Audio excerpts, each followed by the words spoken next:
Hi hello welcome to Kiran TV news. Pavan Kalyan గారు ఆయన హాస్పిటల్లో ఉన్నా కూడా ఆయన శాఖకి సంబంధించినటువంటి పనులు మాత్రం ఏమీ ఆగట్ల. ఆయన హాస్పిటల్లో ముఖ్యంగా సర్జరీ చేయించుకున్న మొదటి రోజు నుంచి ఇప్పటి వరకు కూడా శాఖకి సంబంధించినటువంటి ఏ ఒక్క ఫైలు కూడా పెండింగ్ పడలేదంటే పవన్ కళ్యాణ్ గారు ఎంత చిత్తశుద్ధితో పనిచేస్తున్నారో ఆలోచించండి. మొన్న ఎవరో ఒక అడ్వకేట్ ముసుగులో ఒక ఆవిడ మాట్లాడింది, పవన్ కళ్యాణ్ గారు ఏసీ చూసుకుని చాలా జాగ్రత్తగా ఉన్నారు, అందుకని ఇప్పుడు సర్జరీ పేరుతో ఆయన ఇంట్లో కూర్చున్నారు అని. కళ్ళు తెరిసి నిజం అంటే ఆవిడికి తెలిసినా కూడా నిజంగా పవన్ కళ్యాణ్ గారు లాంటి వ్యక్తిత్వం ఎలా ఉంటుంది, ఆయన ఆలోచన తీరు ఎలా ఉంటుందని తెలిసినా కూడా ఏదో ఒకటి బురద జల్లాలనేటువంటి ప్రయత్నంలో ఆవిడ మొత్తం ఏమంటారు పచ్చకామర్ల వాళ్ళకి పచ్చగా మొత్తం లోకం అంతా పచ్చగా కనిపిస్తుంటారు కదా, అలా తయారైపోయిందని చెప్పాలి. రీసెంట్గా పవన్ కళ్యాణ్ గారు ఆయన శాఖకి సంబంధించినటువంటి ఒక కార్యక్రమం చూడండి. ఎండ తీవ్రతలో శ్రామికులు ఆరోగ్యం కాపాడడం కోసం ముందుండి స్పందించినటువంటి నాయకత్వం. ఉపాధి హామీ పనుల ప్రదేశాల్లో తప్పనిసరిగా వాటర్ బెల్ విధానాన్ని అమలు చేయాలి. తాగునీటి సౌకర్యం అండ్ షెడ్లు ఏర్పాటు చేయాలి. పని వేళలు ఉదయం 6 గంటల నుంచి మధ్యాహ్నం ఉదయం అంటే 11 గంటల లోపే నిర్వహించుకోవాలి. అవసరమైతే సాయంత్రం 4 గంటల నుంచి 6 గంటల వరకు చేసుకోవాలి. శ్రామికుల ప్రాణాల భద్రతను ప్రాధాన్యంగా తీసుకుని ఈ అంశాన్ని ముందుకు తీసుకొచ్చి అమలు చేస్తున్నటువంటి శ్రీ పవన్ కళ్యాణ్ గారికి ధన్యవాదాలు అని చెప్పి ఇక్కడ ఒక ఆర్టికల్ ఒకసారి మీకు ఇది పాత వీడియో ఒకసారి మీకు వినిపిస్తాను వినండి. ఎప్పుడుదో పవన్ కళ్యాణ్ గారు ఏది ఇప్పుడు వచ్చి చూపించుకున్నారన్నది కూడా కాదు. కనీసం మీరు పని ఎండలు మీరు దయచేసి 11 లోపు మీరు తొందరగా పని మొదలు పెట్టి 11 లోపు పని బిగించేలాగా మీరు చూసుకోండి. అవసరమైతే పనుల్ని సాయంత్రం 4 గంటల తర్వాత 6 గంటల వరకు కొనసాగించండి, మీకు ఏదైనా డెడ్ లైన్స్ ఉంటాయి. అలాగే గ్రామ పంచాయతీ సహకారంతో మేము ఆ ఫామ్ పాండ్స్ కూడా వెళ్ళినప్పుడు నేను మన శశిభూషణ్ గారు మాట్లాడుకుంటా ఉంటే ప్రిన్సిపల్ సెక్రటరీ గారు ఖచ్చితంగా వీటికి మనం ఒక నీడలు ఏర్పాటు చేయాలంటే అక్కడ ఉన్న గ్రామ పంచాయతీ సహకారంతో స్థానికంగా లభించే సామాగ్రితో పాటు తాటాకులు కావచ్చు, ఈతాకులు కావచ్చు, లేదంటే కొన్నిసార్లు మొన్న నేను ఇక్కడికి వెళ్ళాను, మన అరకు ప్రాంతానికి మనం వెళ్తే అక్కడ పంచాయతీలకు వెళ్తే తాండాలకు వెళ్తే అక్కడ ఉన్న స్థానికంగా ఉన్న చిన్న కొమ్మల్ని అన్ని కట్ చేసి అప్పటికప్పుడు ఒక గంట ముందు పందిరేసి చాలా చల్లగా అనిపించింది.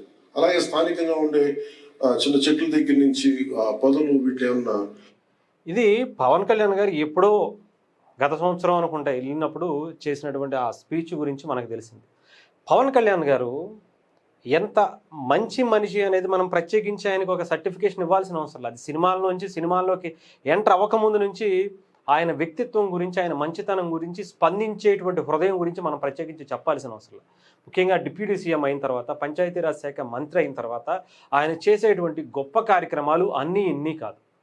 నిజంగా దేశం మెచ్చదగ్గ ఒక గొప్ప పరిపాలనను ఆంధ్రప్రదేశ్లో డిప్యూటీ సీఎంగా పంచాయతీరాజ్ శాఖలో ఒక అద్భుతమైనటువంటి పరిపాలన పనితీరును ఆయన కనబరుస్తున్నటువంటి పరిస్థితి కనిపించింది. ఈరోజు ఇలా ఈ కార్యక్రమాన్ని గురించి మళ్ళీ ఎందుకు తీసుకొస్తున్నామంటే ఇప్పుడు మళ్ళీ ఎండలు పెరిగాయి. ఎంత తీవ్రత ఉందో మనందరికీ తెలుసు. చాలా ఇబ్బంది పడుతున్నటువంటి పరిస్థితి ఇది. మనం ఇళ్లల్లో కూర్చుని ఏసీలుండి, ఆఫీసుల్లో కూర్చుని ఏసీల్లో కూర్చుని మనకే ఇలా ఉంటే ఎండలో మాత్రమే కష్టపడి మలమల మాడిపోయేటువంటి ఉపాధి శ్రామికుల గురించి ఎవరన్నా ఆలోచిస్తారా? కానీ పవన్ కళ్యాణ్ గారు ఆలోచించారు. వాళ్ళు కష్టపడే వాళ్ళయ్యా, వాళ్ళకి నీళ్ళలో కూర్చోబెట్టి పని చేపిస్తామా ఏంటి అని ఎవరు అనుకోలా. పవన్ కళ్యాణ్ గారు ఎంత చక్కగా ఆలోచించారో చూడండి. ఎండ తీవ్రతను బట్టి వాళ్ళ కోసం ముందే ఆయన ఎప్పుడో మాట్లాడిన దాని గురించి ఇప్పుడు వైరల్ అవుతుందంటే ఇప్పుడు దాని గురించి మళ్ళీ ఇప్పుడు అదే కార్యక్రమాన్ని కొనసాగిస్తున్నారు అంటే ఆలోచించండి. ఆయన ఆ వాటర్ అంటే కంప్లీట్గా వాళ్ళకి వాటర్ అందుబాటులో ఉండాలి, అలాగే దగ్గరలో కనీసం నీడ ఏర్పాటు చేయాలి, పని చేసుకొచ్చి కాసేపు కూర్చుని వాళ్ళు సేద తీరేటువంటి అవకాశం వాళ్ళకి ఇవ్వాలి. అంతేకాకుండా ఉదయం 6 నుంచి 11 గంటల లోపే వాళ్ళ పని పూర్తి చేసుకోండి, అవసరమైతే సాయంత్రం 4 నుంచి 6 వరకు పని చేయించుకోండి అని చెప్పినటువంటి ఆలోచన ఈ భారతదేశంలో ఏ ఒక్కరైనా సరే చేశారా? జస్ట్ ఆ ఉపాధి హామీకి సంబంధించినటువంటి ఉపాధి హామీ కూలీలని ఏ రకంగా ట్రీట్ చేసేవాళ్ళో, దాంట్లో ఎన్ని అవకతవకలు జరిగాయో ప్రత్యేకించి చెప్పాల్సిన అవసరం లేదు. మస్టర్ల పేరుతో ఏ రకమైనటువంటి దోపిడీ జరిగిందో ప్రత్యేకించి ఊహించుకోవడం కూడా కష్టం. ఆ రేంజ్లో దోపిడీ జరిగింది దాంట్లో.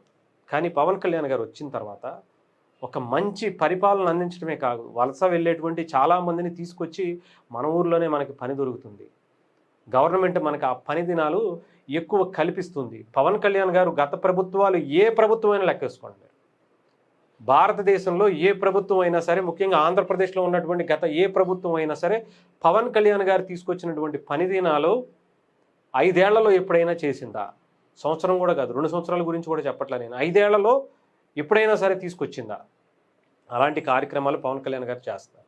సో ఇలాంటివి మళ్ళీ పారదర్శకంగా ఏపీ శాట్కి సంబంధించిన వాళ్ళందరూ కూడా దాంట్లో జరుగుతున్నటువంటి అవకతవకలు ఏమన్నా ఉన్నాయా, పారదర్శకంగా వాళ్ళకి డబ్బులు అందుతున్నాయా లేదా, ఇవన్నీ కూడా ఒక సపరేట్ వింగ్ దానికోసం పనిచేస్తున్నటువంటి పరిస్థితి కనిపిస్తుంది. అంటే దాన్ని వెరిఫికేషన్ చేసేటువంటి టీం అనుకోవచ్చు. అక్కడ పనులు జరుగుతున్నాయా లేదా, పనికి సంబంధించినటువంటి పని ఎంతవరకు పూర్తయింది, దాంట్లో పర్సంటేజ్ ఎంత ఉంది, దాంట్లో కూలీలకు డబ్బులు పూర్తిగా వెళ్తున్నాయా లేదా అనేది కూడా చాలా క్లియర్గా లైవ్లో మనకి ఏమంటారు, యూట్యూబ్లో లైవ్ లింక్తో సహా మనకి ఆ మీటింగ్కి సంబంధించి ఏదైతే గ్రామ సభలు నిర్వహిస్తారో దాంట్లో క్లియర్గా పెడుతున్నటువంటి పరిస్థితి కనిపించింది. సో ఏదేమైనా సరే నిజంగా ఇది ఒక అద్భుతమైనటువంటి కార్యక్రమం. ఇలాంటివి ముందుకు తీసుకెళ్లాలి. ఏదో ఉపాధి శ్రామికులు, ఉపాధి కూలీలని మనం గతంలో మాట్లాడే వాళ్ళకి ఒక గుర్తింపు ఇవ్వడమే కాకుండా ఇలా ఒక అద్భుతమైనటువంటి వాళ్ళ విధానాన్ని గుర్తించి, వాళ్ళ కష్టాన్ని కూడా గుర్తించి పవన్ కళ్యాణ్ గారు లాంటి మంత్రి ఉండగానే ఇది జరగటం అనేది మన అదృష్టంగా భావించాలి. ఇలాంటి మంత్రి డెఫినెట్గా ప్రతి రాష్ట్రంలోనూ ఉంటే ఎంత అద్భుతమైనటువంటి పరిపాలన అందుతుందో ప్రత్యేకించి మనం చెప్పాల్సిన అవసరం లేదు.